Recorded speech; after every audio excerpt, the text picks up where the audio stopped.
Number 1 news ಚಾನಲ್ಗೆ ಸ್ವಾಗತವನ್ನು ಮಾಡ್ತಾ ಇದ್ದೇವೆ. ನನ್ನ ಹೆಸರು ವೀರೇಶ್ ಚೆಟ್ಟಿಯಲ್ಲ, ನಮ್ಮೊಂದಿಗಿದ್ದಾರೆ ಮಲಿಯಸ್ ಅವರು. ಆಮೇಲೆ ಇವತ್ತು ಮಹಿಳೆಯರು ಮತ್ತು ಮಕ್ಕಳಿಗೆ ಸರ್ಕಾರದಿಂದ ಸಿಗುವ ಸೌಲಭ್ಯಗಳ ಬಗ್ಗೆ ಇವತ್ತು ಮಾತಾಡೋಣ. ಟೋಟಲ್ 26 ಸೌಲಭ್ಯಗಳು ಸರ್ಕಾರದಿಂದ ಮಹಿಳೆಯರಿಗೆ ಮತ್ತು ಮಕ್ಕಳಿಗೆ ಸಿಗ್ತವೆ. ನಮ್ಮ ಜೊತೆ ಅಣ್ಣವರು ಇದರ ಬಗ್ಗೆ ಸವಿಸ್ತಾರವಾಗಿ ಪ್ರತಿಯೊಂದು ವಿಚಾರವನ್ನು, ಪ್ರತಿಯೊಂದು ಯೋಜನೆಯನ್ನು ನಾವು ಇವತ್ತು ಈ ಒಂದು ಡೀಟೇಲ್ಸನ್ನು ನಿಮಗೆ ಕೊಡುವಂಥದ್ದಾಗಿದ್ದೀವಿ ವೀಕ್ಷಕರೇ. ಅಣ್ಣವರಿಗೆ ಮತ್ತೊಮ್ಮೆ ಚಾನಲ್ಗೆ ಸ್ವಾಗತ ಮಾಡಿಕೊಳ್ಳೋಣ. ಅಣ್ಣ, ಈಗ ಮಹಿಳೆಯರಿಗೆ ಮತ್ತು ಮಕ್ಕಳಿಗೆ ಸರ್ಕಾರದ ಸೌಲಭ್ಯಗಳು ಯಾವ ರೀತಿಯಾಗಿ ಸಿಗ್ತಾ ಇದ್ದಾವೆ, ಒಂದೆರಡು ನಿಮಿಷ ಪೀಠಿಕೆ. ಸರ್ಕಾರ ಮಹಿಳೆ ಮತ್ತು ಮಕ್ಕಳನ್ನು ಸಬಲೀಕರಣ ಮಾಡಬೇಕನ್ನೋದು ಮುಖ್ಯ ಧ್ಯೇಯ ಆಗಿರೋ ಕಾರಣದಿಂದಾಗಿ ಮಹಿಳೆಯರು ಮತ್ತು ಮಕ್ಕಳು ಈ ದೇಶದ ಸಂಪತ್ತು, ಅವರನ್ನು ಸಶಕ್ತರನ್ನಾಗಿ ಮಾಡಬೇಕನ್ನುವ ನಿಟ್ಟಿನಲ್ಲಿ ಅನೇಕ ಸ್ಕೀಮ್ಗಳನ್ನು ಮಾಡಿದ್ದಾರೆ. ಅದರಲ್ಲಿ ಸಮಾಜ ಕಲ್ಯಾಣ ಇಲಾಖೆ ಕಡೆಯಿಂದ ಮಹಿಳಾ ಮತ್ತು ಮಕ್ಕಳ ಕಲ್ಯಾಣ ಅನ್ನುವಂತಹ ಇಲಾಖೆಯಿಂದ ಒಂದು 24-25 ಯೋಜನೆಗಳು ಈಗ ಅಟ್ ಪ್ರೆಸೆಂಟ್ ಜನಗಳಿಗೆ ಲಭ್ಯ ಇದೆ. ಆದರೆ ತುಂಬ ಜನಕ್ಕೆ ಈ ಯೋಜನೆಗಳ ಬಗ್ಗೆ ಅರಿವಿಲ್ಲ. ಒಂದು ವೇಳೆ ಗೊತ್ತಿದ್ದರೂ ಅದನ್ನು ಹೇಗೆ ಉಪಯೋಗ ಪಡ್ಕೊಳ್ಳೋದು ಅಂತ ಕೆಲಸವನ್ನು ಮಾಡೋದಿಲ್ಲ. ಹಾಗಾಗಿ ಸರ್ಕಾರದ ಸೌಲಭ್ಯಗಳನ್ನು ಪಡ್ಕೊಳ್ಳುವಲ್ಲಿ ಜನಗಳಿಗೆ ಇದರ ಅರಿವು ಇರಲಿ, ಇದರ ಜ್ಞಾನ ಇರಲಿ ಅನ್ನುವ ನಿಟ್ಟಿನಲ್ಲಿ ನಂಬರ್ 1 ಚಾನಲ್ ಮೂಲಕ ನಾವು ಇದನ್ನು ಇವತ್ತು ವಿಸ್ತಾರ ಮಾಡೋಣ. ಓಕೆ, ಸಮಯವನ್ನು ಭಾಳ ತೆಗೆದುಕೊಳ್ಳದೆ ಮೊದಲನೇ ಒಂದು ಯೋಜನೆ ಸಮಗ್ರ ಶಿಶು ಅಭಿವೃದ್ಧಿ ಯೋಜನೆ.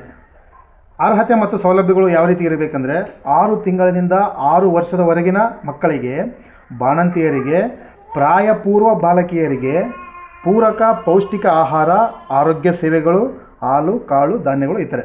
ಮತ್ತು ಇದಕ್ಕೆ ಸಂಬಂಧಪಟ್ಟ ಇಲಾಖೆಗೆ ಸಂಪರ್ಕಿಸಬೇಕೆಂದರೆ ಅದು ಅಂಗನವಾಡಿ ಕೇಂದ್ರಕ್ಕೆ ಸಂಪರ್ಕಿಸಿರಿ ಅಂತ ಹೇಳ್ತಾರೆ. ಹೌದು, ಖಂಡಿತ. ಯಾವ ರೀತಿಯಾಗಿ? ಖಂಡಿತ. ಚಿಕ್ಕ ಮಕ್ಕಳು ಮತ್ತು 6 ವರ್ಷದ ಒಳಗಿರುವಂತಹ ಮಕ್ಕಳು ಮತ್ತು ಗರ್ಭಿಣಿಯರು ಮತ್ತು ಪ್ರೌಢ ವ್ಯವಸ್ಥೆಯ ಒಳಗಡೆ ಇರುವಂಥ ಮಕ್ಕಳಿಗೆ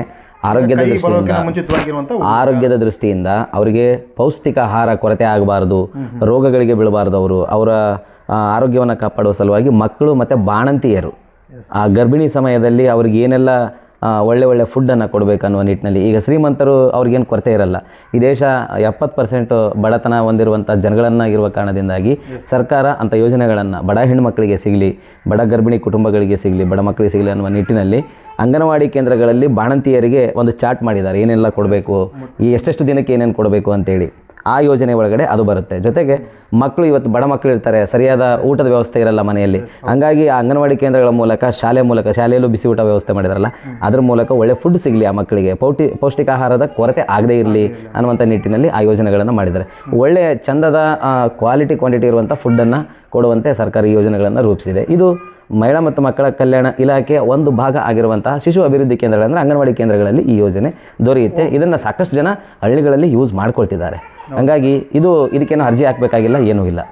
ಇದು ಸುಲಭವಾಗಿ ಸಿಗುವಂಥ ಯೋಜನೆ, ಇದನ್ನು ಸುಲಭವಾಗಿ ಪಡ್ಕೋಬೋದು. ಹೌದು. ಮತ್ತೀಗ ನಮ್ಮ ವೀಕ್ಷಕರಲ್ಲಿ ಕೆಲವೊಬ್ಬರು ಕೇಳ್ತಾ ಇದ್ರು, ಅಂಗನವಾಡಿ ಸ್ಕೂಲ್ ಟೀಚರ್ ಅವರು ಏನಾದರೂ ಇದ್ರ ಬಗ್ಗೆ ರೆಸ್ಪಾನ್ಸ್ ಮಾಡಲಿಲ್ಲ ಅಂತಂದರೆ ಅದನ್ನು ನಾವು ಯಾವ ರೀತಿಯಾಗಿ ಕಂಪ್ಲೇಂಟ್ ಮಾಡಬೇಕು ಅಂತ, ಯಾರಿಗೆ ಕಂಪ್ಲೇಂಟ್ ಮಾಡಬೇಕು? ಕಂಪ್ಲೇಂಟ್ ಮಾಡೋದಾದರೆ ಅಂಗನವಾಡಿ ಟೀಚರ್ ಅವರ ಮೇಲೆ ಅವರಿಗೆ ಆಗಿರುವಂಥ ಒಬ್ಬ ಫೀಲ್ಡ್ ಆಫೀಸರ್ ಇರ್ತಾರೆ, ಅವ್ರಿಗೆ ಸೂಪರ್ವೈಸರ್ ಅಂತ. ಹೌದು, ಸೂಪರ್ವೈಸರ್ ಇರ್ತಾರೆ.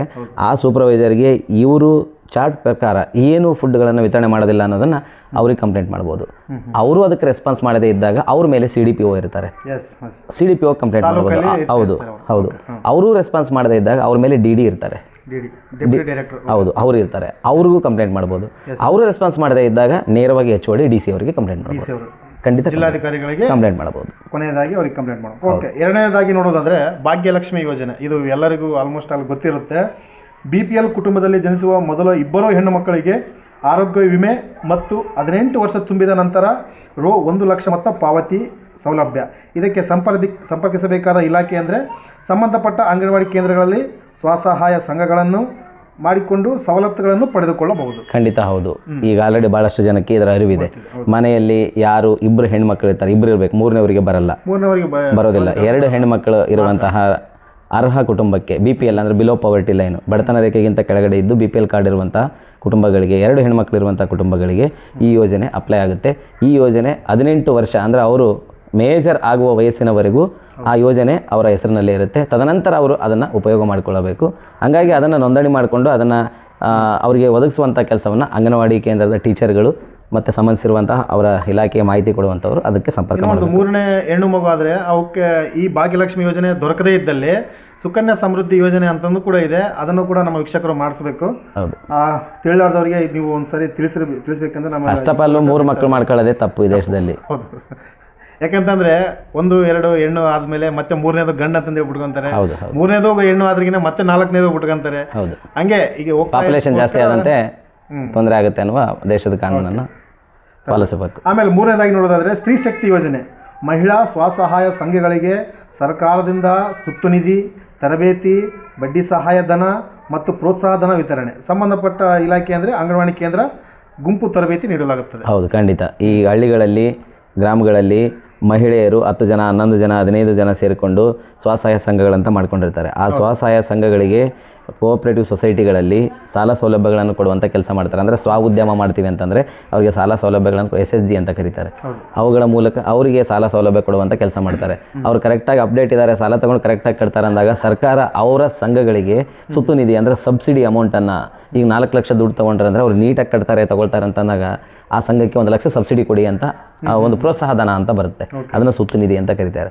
ಆ ಥರನಾಗಿ ಅದನ್ನು ಯೂಸ್ ಮಾಡಿಕೊಂಡು ಮಹಿಳೆಯರು ತಮ್ಮ ದುಡಿಮೆ ಮೂಲವನ್ನು, ಕುಟುಂಬ ನಿರ್ವಹಣೆಗೆ ದುಡಿಮೆ ಮೂಲವನ್ನು ಕಂಡುಕೊಳ್ಳಬಹುದು. ಅದರ ಮೂಲಕ ತಾವು ಯಶಸ್ಸನ್ನು ಸಾಧಿಸ್ಬೋದು ಅಂತೇಳಿ ಅದು ಮಹಿಳಾ ಸ್ವಸಹಾಯ ಸಂಘಗಳ ಮೂಲಕ ಕಾರ್ಯರೂಪಕ್ಕೆ ಬರುವಂಥ ನಿಟ್ಟಿನಲ್ಲಿ ಸರ್ಕಾರ ರೂಪಿಸಿರುವಂಥ ಯೋಜನೆ. ನಿಜವಾಗ್ಲೂ ಸ್ವಸಹಾಯ ಸಂಘಗಳಲ್ಲಿ ಸರ್ಕಾರದಿಂದ ನಾವು ನಿಮಗೆ ಉದ್ಯಮ ಮಾಡಲಿಕ್ಕೆ, ಬಿಸ್ನೆಸ್ ಮಾಡಲಿಕ್ಕೆ ಮಿಷನ್ಗಳು ಕೊಡ್ತೀವಿ. ಆಮೇಲೆ ಇನ್ನಿತರವಾಗಿ ಯಾವುದೇ ರೀತಿಯಲ್ಲಿ ಸಾಮಾನುಗಳು, ರೊಟ್ಟಿ ಮಿಷನ್ ಆಗಲಿ, ಆಮೇಲೆ ಪ್ರತಿಯೊಂದು ರೀತಿಯಲ್ಲಿ ನಾವು ಹೊಲಿಗೆ ಯಂತ್ರಗಳಾಗಲಿ ಕೊಡ್ತಿದ್ದೀವಿ. ನೀವು ಸ್ವಸಹಾಯ ಸಂಘಗಳನ್ನ ಮಾಡಿಕೊಳ್ಳ್ರಿ ಅಂತ ಹೇಳ್ತಿದ್ದಾರೆ. ಆದರೆ ನಮ್ಮ ಜನ ಸ್ವಸಹಾಯ ಸಂಘಗಳು ಮಾಡ್ಕೊಳ್ಳೋಕ್ಕೆ ಹಿಂದೆ ಬಿಡ್ತಾ ಇದ್ದಾರೆ. ಈ ಸ್ವಸಹಾಯ ಸಂಘಗಳನ್ನು ಮಾಡಿಕೊಳ್ಳುವಲ್ಲಿ ಯಾಕೆ ಇವರು ಫೇಲ್ಯೂರ್ ಆಗ್ತಾರಂದರೆ ಅವ್ರ ಮನಸ್ಸಿನಲ್ಲಿ ಒಬ್ಬರನ್ನ ಕಂಡ್ರೆ ಒಬ್ಬರು ಆಗಲ್ಲ ಅಂತ ನನಗನ್ಸುತ್ತೆ. ಯಾಕಂದರೆ ನಾನ್ಯಾಕೆ ಇವ್ರನ್ನ ಪ್ರತಿನಿಧಿ ಮಾಡಬೇಕು, ನಾನ್ಯಾಕೆ ಇವ್ರ ಕೆಳಗಡೆ ಇರಬೇಕು, ನಾನ್ಯಾಕೆ ಅವ್ರ ಸಂಘದಲ್ಲಿ ಇರಬೇಕು, ನಾನ್ಯಾಕೆ ಈ ಥರನಾದ ಅವರ ಮಧ್ಯದಲ್ಲಿ ಮಿಸ್ಅಂಡರ್ಸ್ಟ್ಯಾಂಡ್ ಇರುವ ಕಾರಣದಿಂದಾಗಿ ಅವರು ಸಕ್ಸಸ್ ಆಗ್ತಾ ಇಲ್ಲ. ಅದು ಅಂಡರ್ಸ್ಟ್ಯಾಂಡ್ ಆಗಬೇಕು. ಯಾರು ಮಾಡಿದ್ರು ಪಾರದರ್ಶಕವಾಗಿ ಇದ್ದಾರೆ ಅಂತಂದರೆ ಆಟೋಮೆಟಿಕ್ ಸಕ್ಸಸ್ ಆಗ್ತಾರೆ.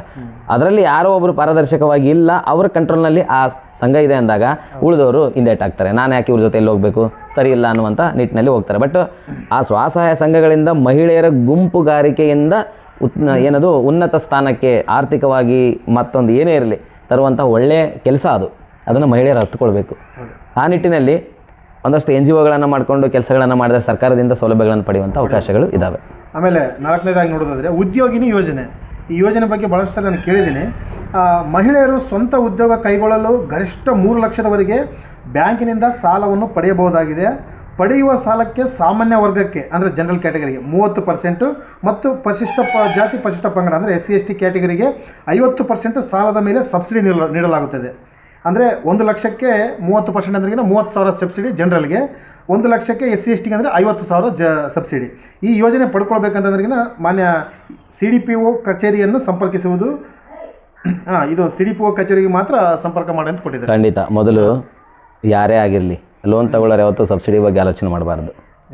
ಸಬ್ಸಿಡಿ ಬಗ್ಗೆ ಆಲೋಚನೆ ಮಾಡ್ತಾರೆ ಅಂದರೆ ಅಷ್ಟೇ ಬೆನಿಫಿಟ್ಟಿಗೆ ನಾವು ಸೀಮಿತ ಆಗ್ತೀವಿ, ಮುಂದೆ ನಾವೇನು ಮಾಡೋದಿಲ್ಲ ಅನ್ನುವ ನಿಟ್ಟಿನಲ್ಲಿ ಸಾಲ ಕೊಡುವಂಥ ಮ್ಯಾನೇಜರ್ಗೆ ಅರ್ಥ ಆಗುತ್ತೆ. ಸಬ್ಸಿಡಿ ಬರುತ್ತೆ, ನಾವು ಮೊದಲು ಸಕ್ಸಸ್ ಕಡೆಗೆ ಹೋಗೋದನ್ನು ಆಲೋಚನೆ ಮಾಡಿದಾಗ ಸಬ್ಸಿಡಿ ಕೇಳಲೇಬಾರ್ದು. ಸರ್ಕಾರ ಸಹಾಯಧನ ಮಾಡುತ್ತೆ, ಅದು 30% ಮಾಡಲಿ, 50% ಮಾಡಲಿ, 100% ಮಾಡಲಿ, ಅದರ ಅವಶ್ಯಕತೆ ಬೇಡ. ಮೊದಲು ನಿನ್ನ ಪ್ಲಾನ್ ಏನಿದೆ, ನೀನು ಎಷ್ಟನ್ನು ಎಕ್ಸಿಕ್ಯೂಟ್ ಮಾಡ್ತೀಯ ಅದನ್ನು ಆಲೋಚನೆ ಮಾಡಬೇಕು. ಸಬ್ಸಿಡಿನೇ ಟಾರ್ಗೆಟ್ ಮಾಡ್ಕೊಂಡು ಆಲೋಚನೆ ಮಾಡ್ತಾ ಹೋದರೆ ನಾವು ಯಾವತ್ತೂ ಕೂಡ ಸಕ್ಸಸ್ ಆಗೋದಿಲ್ಲ. ನಮ್ಮವರು ಹೆಂಗೆ ಮಾಡ್ತಿದ್ದಾರೆ ಅಂತಂದ್ರೆ ಸಬ್ಸಿಡಿನ ಹುಡುಕ್ತಾರೆ, ಅದನ್ನು ಮಾಡಬಾರ್ದು. ಸಬ್ಸಿಡಿ ತೊಗೊಂಡು ಮತ್ತೆ ಬಂದಿರೋ ಲೋನನ್ನು ವಾಪಸ್ ಕಟ್ಟಿಬಿಡೋಣ. ಕೇಳಿ, ಅದು ಕೊಟ್ಟಿರೋದಕ್ಕೆ ಏನಾಗುತ್ತೆ ಅಂತ ಹೇಳ್ತೀನಿ ಕೇಳಿ. ಅನೇಕ ಕಡೆ ಲೋನ್ ಸ್ಯಾಂಕ್ಷನ್ ಆಗುತ್ತೆ. ಲೋನ್ ಸ್ಯಾಂಕ್ಷನ್ ಆದಮೇಲೆ ಇವ್ರ ಉದ್ದೇಶ ಲೋನ್ ಸ್ಯಾಂಕ್ಷನ್ ಮಾಡ್ಕೊಂಡು ಜೀವನ ಕಟ್ಕೊಳ್ಳೋದಾಗಿರುತ್ತೆ. ಆದರೆ ಅದನ್ನು ಬಿಟ್ಬಿಡ್ತಾರೆ. ಮ್ಯಾನೇಜರ್ ಕಡೆ ಹೋಗ್ತಾರೆ, ಲೋನ್ ಸ್ಯಾಂಕ್ಷನ್ ಮಾಡಿಕೊಡಿ ಸರ್, ನೀವು ಲೋನ್ ಕೊಡಬೇಡಿ, ಸಬ್ಸಿಡಿಯಲ್ಲಿ ನಿಮಗಿಷ್ಟು ನಮಗಿಷ್ಟು ಅಂತಾರೆ. ಅಂದರೆ ಏನು ಉಪಯೋಗ ಆಯಿತು? ಅದನ್ನು ಮಾಡಬಾರ್ದು. ಅದಕ್ಕೆ ಯಾವತ್ತು ಸಬ್ಸಿಡಿ ಬಗ್ಗೆ ಸಕ್ಸಸ್ ಕಾಣುವಂಥ ಮನುಷ್ಯ ಯಾವತ್ತೂ ಸಬ್ಸಿಡಿ ಬಗ್ಗೆ ಆಲೋಚನೆ ಮಾಡಲ್ಲ. ಸರ್ಕಾರದ ಯೋಜನೆ ಕೂಡ ಲ್ಯಾಪ್ಸ್ ಆಗ್ಬಿಡ್ತಾವೆ. ಈ ಥರ ಮಿಸ್ಯೂಸ್ ಮಾಡ್ಕೊಳ್ಳೋಕೆ ಶುರು ಮಾಡಿದ್ರೆ ಸರ್ಕಾರನೇ ಅದನ್ನು ಇದು ಮಿಸ್ಯೂಸ್ ಆಗ್ತಿದೆ ಅಂತ ಗೊತ್ತಾಗಿ ಅದರ ರೇಷೋ ನೋಡಿಬಿಟ್ಟು ಅದನ್ನು ತೆಗೆದಾಕ್ಬಿಡುತ್ತೆ. ಹಂಗಾಗಿ ಜನಗಳು ಯಾವತ್ತೂ ಸಬ್ಸಿಡಿ ಬಗ್ಗೆ ಆಲೋಚನೆ ಮಾಡಬಾರ್ದು. ಯಾರೇ ಲೋನ್ಗೆ ಹೋಗ್ತಾರೆ ಅಂದರೆ ನಾವು ಎಷ್ಟು ಎಕ್ಸಿಕ್ಯೂಟ್ ಆಗಲಿಕ್ಕೆ ನಮ್ಮ ಉದ್ದೇಶ ಏನಿದೆ ಅನ್ನೋದ್ರ ಕಡೆ ಆಲೋಚನೆ ಮಾಡಬೇಕು. ಆವಾಗ ಮಾತ್ರ ಇದು ಸಕ್ಸಸ್ ಆಗುತ್ತೆ. ಇದು ನೋಡಿ, ಇದು ಒಳ್ಳೆಯ ಯೋಜನೆ. 3 ಲಕ್ಷವರೆಗೆ ಒಬ್ಬ ಮಹಿಳೆ ಅಪ್ಲಿಕೇಶನನ್ನು ಹಾಕಿ CDPO ಕಚೇರಿಯಿಂದ ತೆಗೆದುಕೊಂಡು 3 ಲಕ್ಷದ ಒಳಗಡೆ ಸಣ್ಣ ಪುಟ್ಟ ಕೈಗಾರಿಕೆ, ಸಣ್ಣ ಉದ್ಯಮಗಳನ್ನು ಮನೆಯಲ್ಲಿ, ಹೌದು ಅಲ್ಲ, ಆ 3 ಲಕ್ಷ ಅಮೌಂಟಿಗೆ ಟೈಲರಿಂಗ್ ಮಾಡ್ಬೋದು. 25-30 ಸಾವಿರ ಒಂದು ಒಳ್ಳೆ ಸ್ಟಿಚಿಂಗ್ ಮಷಿನ್ ಸಿಗುತ್ತೆ ಅಲ್ವಾ. ಆಮೇಲೆ ರೊಟ್ಟಿ ಮಾಡುವಂಥ ಮಷಿನ್ ಸಿಗುತ್ತೆ. ಆಮೇಲೆ ಈ ಏನೋ ಮಾಡ್ಬೋದು. 3 ಲಕ್ಷದಲ್ಲಿ ಒಬ್ಬ ಮಹಿಳೆ ಮಾಡಲಿಕ್ಕೆ ಸಾಕಾಗುವಂಥ ಅಮೌಂಟ್ ಅದು. ಇವರು ಕರೆಕ್ಟಾಗಿ ಆ ಯೋಜನೆಯನ್ನು ತಕ್ಕೊಂಡು ಅದನ್ನು ಇವ್ರು ಏನಾದರೂ ಕರೆಕ್ಟಾಗಿ ಕಟ್ತಾ ಹೋದರೆ EMI ಕಂತುಗಳನ್ನು ಕಟ್ತಾ ಹೋದರೆ ಸಾಲ ಕೊಟ್ಟಿರುವಂತಹ ಬ್ಯಾಂಕ್ನವ್ರಿಗೆ ಕಾನ್ಫಿಡೆಂಟ್ ಬರುತ್ತೆ. ಆ 3 ಲಕ್ಷ ಸಾಲ ತೀರಿದ ಮೇಲೆ ಮತ್ತಷ್ಟು ಕೊಡ್ತಾರೆ. ಇವರಿಗೆ ಎಲಿಜಿಬಿಲಿಟಿ ಏನಿರಬೇಕು? ಇವರಿಗೆ ಈಗ ಬ್ಯಾಂಕ್ ಸಿಬಿಲ್ ಸ್ಕೋರ್ ಚೆನ್ನಾಗಿರಬೇಕು, ಬ್ಯಾಂಕ್ ವ್ಯವಹಾರದಲ್ಲಿ ಚೆನ್ನಾಗಿರಬೇಕು, ಅಲ್ಲಿ ರಿಮಾರ್ಕ್ ಆಗಿರಬಾರ್ದು, ವ್ಯವಹಾರಿಕ ಜ್ಞಾನ ಇರಬೇಕು. ಫಸ್ಟ್ ಮ್ಯಾನೇಜರ್ ಹತ್ರ ಹೋಗಿ ಕೂಡ್ತೀವಿ ಅಂದರೆ ಇವ್ರು ಮಾತ್ರ ಅಂತಲ್ಲ, ಪ್ರತಿಯೊಬ್ಬರಿಗೆ ಬ್ಯಾಂಕ್ ಮ್ಯಾನೇಜರ್ ಹತ್ರ ಹೋಗಿ ಕೂತಾಗ ವ್ಯವಹಾರಿಕ ಜ್ಞಾನವನ್ನು ನೋಡ್ತಾರೆ, ನಮ್ಮ ಟ್ರಾನ್ಸಾಕ್ಷನನ್ನು ನೋಡ್ತಾರೆ, ನಮ್ಮ ಸಿಬಿಲ್ ನೋಡ್ತಾರೆ. ಅದು ಯಾವುದೂ ಇಲ್ಲ ಅಂದಾಗ, ವ್ಯವಹಾರಿಕ ಜ್ಞಾನ ಇಲ್ಲ, ಇವರಿಗೆ ಟ್ರಾನ್ಸಾಕ್ಷನ್ ವ್ಯವಹಾರನೇ ಗೊತ್ತಿಲ್ಲ ಅಂದಾಗ ನೀನು ಎಂಥದ್ದೇ ಲೋನ್ ಕೇಳಿದ್ರು ನಿಮ್ಮ ಹೆಸರಿನಲ್ಲಿ ಬಂದರೂ ಅವ್ರು ಸ್ಯಾಂಕ್ಷನ್ ಮಾಡಿ ಕೊಡಲ್ಲ. ನೀನು ಬ್ಯಾಂಕಿಗೆ ದುಡ್ಡು ಹಾಕಲ್ಲ ತೆಗೆಯಲ್ಲ ಅಂತಂದ್ರೆ ನೀನು ಯಾವ ಈ ಥರ ನೀನು ಲೋನ್ ಸ್ಯಾಂಕ್ಷನ್ ಮಾಡಿಕೊಂಡ್ರು ಅದು ಉಪಯೋಗ ಇಲ್ಲ. ಓಕೆ. 5ನೇದಾಗಿ ನೋಡೋದಾದರೆ ಏಡ್ಸ್ HIV ಸೋಂಕಿತ ಬಾಧಿತ ಮಕ್ಕಳ ವಿಶೇಷ ಪಾಲನಾ ಯೋಜನೆ. HIV ಸೋಂಕಿತ ಬಾಧಿತ ಮಕ್ಕಳ ಜೀವನ ಮಟ್ಟ ಉತ್ತಮಪಡಿಸಲು ಶಿಕ್ಷಣ ಒದಗಿಸುವ ಮೂಲಕ ಅವರನ್ನು ಸಬಲರನ್ನಾಗಿಸಲು ಆರೋಗ್ಯ ಸೇವೆ ಹಾಗೂ ಉತ್ತಮ ಪೌಷ್ಟಿಕ ಆಹಾರ ಒದಗಿಸುವುದರ ಮೂಲಕ ಸೋಂಕು ಉಲ್ಬಣವಾಗದಂತೆ ಮಾಡಲು ಅವರಿಗೆ ಆರ್ಥಿಕ ಸಹಾಯವನ್ನು ಕಲ್ಪಿಸುವ ಯೋಜನೆಯಾಗಿರುತ್ತದೆ. ಈ ಯೋಜನೆಯ ಸವಲತ್ತನ್ನು ಜಿಲ್ಲಾ ಮಕ್ಕಳ ರಕ್ಷಣಾ ಘಟಕ DC ಕಚೇರಿ ಇವರನ್ನು ಸಂಪರ್ಕಿಸಬೇಕು. ಖಂಡಿತ ಹೌದು. ಕೆಲವು ಜನ HIV ಮಾಡ್ಕೊಂಡು ಹೋಗ್ತಾರೆ. ಇಲ್ಲ ಕೇಳಿ, ಅದು ಹೆಂಗಂತೆ ಏಡ್ಸ್ ರೋಗ ಅನ್ನೋದು ಹೆಂಗೆ ಹರಡುತ್ತೆ ಅಂತ ಮೆಡಿಕಲಿ ನಮಗೆ ಗೊತ್ತಿದೆ. ಬ್ಲಡ್ ಚೇಂಜ್ ಆಗೋದ್ರಲ್ಲಿಂದ, ಇಂಜೆಕ್ಷನ್ಗಳು, ಒಬ್ಬರಿಗೆ ಇಂಜೆಕ್ಷನ್ ಮಾಡಿದ್ದು ಅದನ್ನೇ ಹಾಕೋದ್ರಲ್ಲಿಂದ ಗೊತ್ತಿದೆ ಏಡ್ಸ್ ರೋಗ ಹೇಗೆ ಹರಡುತ್ತೆ ಅಂತ. ಬಟ್ ಮಾತಾಡೋದ್ರಲ್ಲಿಂದ, ಅವ್ರನ್ನ ಮುಟ್ಟೋದ್ರಲ್ಲಿಂದ ಬರಲ್ಲ ಏಡ್ಸ್. ಆ ರೀತಿ ಬರಲ್ಲ. ದೈಹಿಕ ಸಂಪರ್ಕದಿಂದ ಮತ್ತು ಬ್ಲಡ್ ಎಕ್ಸ್ಚೇಂಜ್ ಆಗೋದ್ರಲ್ಲಿಂದ ಈ ಥರನಾಗಿ ಏಡ್ಸ್ ಬರಲಿಕ್ಕೆ, ಅಂದರೆ ದೈಹಿಕವಾಗಿ ಟಚ್ ಆಗುವಂಥ ಸಂಪರ್ಕ ಇದ್ದಾಗ ಬರುತ್ತೆ. ಅದು ಜನಕ್ಕೆ ಗೊತ್ತಿರಬೇಕು. ಈಗ ನಿಮ್ಮನ್ನು ಮುಟ್ಟೋದ್ರಲ್ಲಿಂದ ನೀವು ಏಡ್ಸಿದ್ರು ನನಗೆ ಏಡ್ಸಿದ್ರು ನಾನು ನೀನು ಮುಟ್ಟೋದ್ರಿಂದ ಬರೋದಿಲ್ಲ. ಆ ಕಾಮನ್ ಸೆನ್ಸು ಮೊದಲು ನಮ್ಮಲ್ಲಿ ಇರಬೇಕು. ಅಂದರೆ ಈ ರೋಗ ಹೆಂಗೆ ಹರಡುತ್ತೆ ಅನ್ನೋದಿರಬೇಕು. ಸೊ ಆ ನಿಟ್ಟಿನಲ್ಲಿ ನಾವು ಯಾರಾದರೂ ಮಕ್ಕಳು ಅಥವಾ ಹೆಣ್ಮಕ್ಳು ಅಥವಾ ಗಂಡು ಮಕ್ಕಳು ಯಾರೇ ಇರಲಿ, HIV ಇದೆ ಅಂದ ತಕ್ಷಣ ಅವರನ್ನು ಮಾನಸಿಕವಾಗಿ ನಾವೇನೋ ಹಿಂಸೆ ಮಾಡುವಂಥ ಕೆಲಸ ಮಾಡಬಾರ್ದು, ಟಾರ್ಚರ್ ಮಾಡುವಂಥ ಕೆಲಸ ಮಾಡಬಾರ್ದು, ಅವ್ರಿಗೆ ನೋಯಿಸುವಂಥ ಕೆಲಸ ಮಾಡಬಾರ್ದು. ಕೇರ್ಫುಲ್ ಆಗಿರೋಣ, ಬಟ್ ನೋಯಿಸುವಂಥ ಕೆಲಸ ಬೇಡ. ಅವ್ರನ್ನ ಒಂದಷ್ಟು ಪ್ರೋತ್ಸಾಹಿಸೋಣ. ಏನೋ ಬಂದಿದೆ, ಇರಲಿ, ಪಾಸಿಟಿವ್ ಆಗಿರಿ, ಏನೂ ಆಗಲ್ಲ. ಧೈರ್ಯ ಒಂದು ಕಡೆ ತುಂಬ ದೊಡ್ಡ ಶಕ್ತಿ. ಧೈರ್ಯ ತುಂಬಬೇಕು. ರೋಗಿಗಳಿಗೆ ಯಾವಾಗಲೂ ಧೈರ್ಯ ತುಂಬಬೇಕು. ಆ ನಿಟ್ಟಿನಲ್ಲಿ ನಾವು ಆಲೋಚನೆ ಮಾಡಿದಾಗ ಆ ರೋಗ ದೊಡ್ಡದಲ್ಲ, ಧೈರ್ಯ ದೊಡ್ಡದಾಗುತ್ತಾಗ. ಅವರು 10 ವರ್ಷ ಬದುಕೋರು ಇನ್ನೊಂದು 5 ವರ್ಷ ಅಡಿಷನಲ್ ಬದುಕ್ತಾರೆ. ನನಗೆ ಏನಾಗಿಲ್ಲ ಬಿಡು ಅಂತಾರೆ. ಧೈರ್ಯ ಬಂದಾಗ ಪಾಸಿಟಿವ್ ಎನರ್ಜಿ ಕ್ರಿಯೇಟ್ ಆಗುತ್ತೆ ಅಂತಾರಲ್ಲ, ಹಂಗೆ ಪಾಸಿಟಿವ್ ಆಗಿ ನಾವೇನಾದ್ರನ್ನು ತಗೋಬೋದು. ಸೊ ಇದಕ್ಕೆ ನಮ್ಮ ಅಕ್ಕಪಕ್ಕದಲ್ಲಿ ಯಾರೇ ಅಂತ ಪೇಷಂಟ್ಗಳಿದ್ದರು, ಕೇವಲ HIV ಮಾತ್ರ ಅಂತಲ್ಲ, ಯಾವುದೇ ರೋಗಗ್ರಸ್ತ ಪೇಷಂಟ್ ಇದ್ದರೆ ನಾವು ಜಾಗರೂಕತೆಯಿಂದ ಅವರನ್ನು ಪೋಷಣೆ ಪಾಲನೆ ಮಾಡೋದ್ರಲ್ಲಿ ತಪ್ಪಿಲ್ಲ. ಜೊತೆಗೆ ಸರ್ಕಾರಕ್ಕೆ ಅವರ ಬಗ್ಗೆ ಇಂಟಿಮೇಷನ್ ಮಾಡಬೇಕು. ಸರ್ ಹಿಂಗಿದೆ ನಮ್ಮ ವಾತಾವರಣದಲ್ಲಿ ಇಂಥವ್ರು ಇದ್ದಾರೆ, ಇವ್ರ ಬಗ್ಗೆ ಕಾಳಜಿಯನ್ನು ವಹಿಸಲಿಕ್ಕೆ ಸಂಬಂಧಿಸಿರೋ ಇಲಾಖೆಯವರಿಗೆ ಇದಕ್ಕೆ ಗಮನಕ್ಕೆ ತರುವಂಥ ಕೆಲಸ ಮಾಡಿರಿ ಅಂತೇಳಿ ನಾವು ಇದನ್ನು ಅವೇರ್ನೆಸ್ ಮಾಡುವಂಥ ಕೆಲಸ ಮಾಡಬೇಕು. ಈಗ ಪ್ರತಿಯೊಂದು ವಾರ್ಡ್ನಲ್ಲೂ ಆಶಾ ಕಾರ್ಯಕರ್ತರು ಅಂತ ಇರ್ತಾರೆ. ಅವ್ರಿಗೆ ಪ್ರತಿಯೊಂದು ತಿಂಗಳು 3 ತಿಂಗಳು 6 ತಿಂಗಳಿಗೆ ಒಂದೊಂದು ಸ್ಕೀಮ್ಗಳನ್ನು ಹಾಕ್ತಿರ್ತಾರೆ. ಯಾವುದಾದ್ರೂ ಹೊಸ ರೋಗಗಳ ಬಗ್ಗೆ ಏನಾದರೂ ಇದೆಯಾ, ಸಿಂಪ್ಟಮ್ಸ್ ಇದೆಯಾ, ಅಥವಾ ಅವುಗಳನ್ನು ನಾವು ಯಾವ ರೀತಿ ನಿರ್ಮೂಲನೆ ಮಾಡೋದು, ಕಂಟ್ರೋಲ್ ಮಾಡೋದು ಅನ್ನೋ ನಿಟ್ಟಿನಲ್ಲಿ ಆರೋಗ್ಯ ಇಲಾಖೆ ಅದ್ರ ಬಗ್ಗೆ ಗಮನ ಹರಿಸ್ತಾನೆ ಇರುತ್ತೆ. ಸೊ ಅಂಥ ನಿಟ್ಟಿನಲ್ಲಿ ಈ ಒಂದು ಯೋಜನೆ ಇದೆಯಲ್ಲ, ಇದನ್ನು ನಾವು ಸ್ವಯಂ ಪ್ರೇರಣೆಯಿಂದ ನಾವು ರೋಗಿಗಳನ್ನು ಅರಿಕೆ ಮಾಡೋದು ಅಥವಾ ಇಂಟಿಮೇಷನ್ ಮಾಡುವಂಥ ಕೆಲಸ ಮಾಡಬೇಕು. ಇದೊಂದು ಉತ್ತಮ ಕೆಲಸ, ಸ್ವಾಸ್ಥ್ಯ ಸಮಾಜ ನಿರ್ಮಾಣ ಮಾಡಲಿಕ್ಕೆ ಇರುವಂಥ ಒಳ್ಳೆಯ ಕೆಲಸ. ಆಮೇಲೆ ನಾವು 6ನೇದಾಗಿ ನೋಡೋದಾದರೆ ಸ್ವಾಧಾರ ಕೇಂದ್ರ ಮತ್ತು ಮಹಿಳೆಯರ ಅಲ್ಪಾವಧಿ ವಸತಿ ಗೃಹ.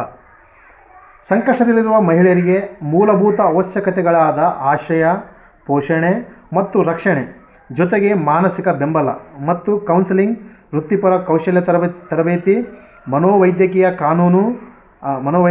ಕಾನೂನು, ಪೊಲೀಸ್ ಮತ್ತು ಇತರ ನೆರವು ಹಾಗೂ ಕೌಟುಂಬಿಕ ಸಾಮಾಜಿಕ ಪುನರ್ವಸತಿ ಮತ್ತು ಅನುಸರಣಾ ಸೇವೆಯನ್ನು ಸ್ವಾಧಾರ ಕೇಂದ್ರದ ಮೂಲಕ ಒದಗಿಸಲಾಗುತ್ತದೆ.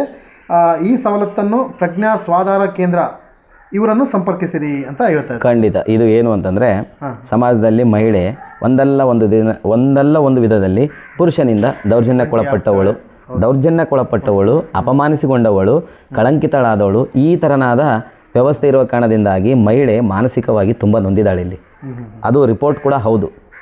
100 ಜನ ಮಹಿಳೆಯರನ್ನು ನಾವು ಕೌನ್ಸಿಲಿಂಗ್ ಮಾಡಿದಾಗ 50-60 ಮಹಿಳೆಯರು, ಅಂದಾಜು 50-60 ಮಹಿಳೆಯರು ಪುರುಷರಿಂದ ನೊಂದಿರುವಂಥ ಮಹಿಳೆಯರೇ ಆಗಿರ್ತಾರೆ. ಅದು ಮಾನಸಿಕವಾಗಿ ನೊಂದಿರ್ತಾರೆ, ದೈಹಿಕವಾಗಿ ನೊಂದಿರ್ತಾರೆ, ಏನೋ ಬೇರೆ ಬೇರೆ ವಿಧಗಳಿಂದ ಅವರು ನೊಂದಿರ್ತಾರೆ. ಆ ನೊಂದಿರುವಂಥ ಸಮಯದಲ್ಲಿ ಅವರಿಗೆ ಸಾಂತ್ವನ ಹೇಳುವಂತಹ, ಸಮಾಧಾನ ಮಾಡುವಂಥದ್ದು, ಕಾನೂನಾತ್ಮಕ ಬೆಂಬಲ ನೀಡುವಂಥದ್ದು, ಅವರಿಗೆ ಇಂಥ ಪ್ರೊಟೆಕ್ಷನ್ ಇದೆ, ನಿನಗೆ ಇದನ್ನು ಇಟ್ಕೊಂಡು ನಿನ್ನ ಜೀವನ ಮಾಡ್ಬೋದಮ್ಮ ಅಂತ ಹೇಳುವಂತಹ ಸಾಂತ್ವನ ಕೇಂದ್ರಗಳಿದಾವಲ್ಲ, ಅವು ಜರೂರಾಗಿ ಮತ್ತು ಅವು ಎಫೆಕ್ಟಿವ್ ಆಗಿ ಕೆಲಸ ಮಾಡಬೇಕು. ಕೌನ್ಸಿಲಿಂಗ್ ಕೊಟ್ಟು ಖಂಡಿತ ಅವ್ರಿಗೆಲ್ಲ ಕೌನ್ಸಿಲಿಂಗ್ ಮಾಡಬೇಕು. ಯಾವ ಕಾರಣಕ್ಕೆ ಅವರು ನೊಂದಿದ್ದಾರೆ, ಅವರಿಗೆ ಏನನ್ನ ರಿಕವರಿ ಮಾಡಿ ಅವ್ರನ್ನ ಸರಿದಾರಿಗೆ ತರಲಿಕ್ಕೆ ಸಾಧ್ಯ ಅಂತಹ ತರಬೇತಿಗಳನ್ನು ಕೊಟ್ಟು ಅವರನ್ನು ಮತ್ತೆ ಮೊದಲು ಯಾವ ರೀತಿ ಇದ್ದರು ಆ ರೀತಿ ಅವ್ರನ್ನ ಸಮಾಜದಲ್ಲಿ ಬದುಕಲಿಕ್ಕೆ ಅವಕಾಶ ಮಾಡಿಕೊಡುವಂಥ ಕೆಲಸ ಅಂಥ ಕೇಂದ್ರಗಳು ಮಾಡಬೇಕು. ವೀಕ್ಷಕರೇ, ನಾನು ಪ್ರಜ್ಞಾ ಸ್ವಾಧಾರ ಕೇಂದ್ರದ ನಂಬರನ್ನು ನಿಮಗೆ ಕೊಡ್ತೇನೆ. ಇವರನ್ನು ಭೇಟಿಯಾಗಿರಿ. ಇಂಥವ್ರು ಯಾರಾದರೂ ನಿಮ್ಮ ಹತ್ರ ಕಂಡ್ರೆ 08242432 ಇವರನ್ನು ಸಂಪರ್ಕಿಸಿ. ಇನ್ನೊಂದು ಸಾರಿ ಹೇಳ್ತೀನಿ, 08242432 ಇವರನ್ನು ಸಂಪರ್ಕಿಸಬೇಕಾಗಿ ಎಷ್ಟು ಯೋಜನೆ ಆಯಿತು? ಹೇಳ್ತಾ ಇದ್ದೀನಿ. ಈಗ 6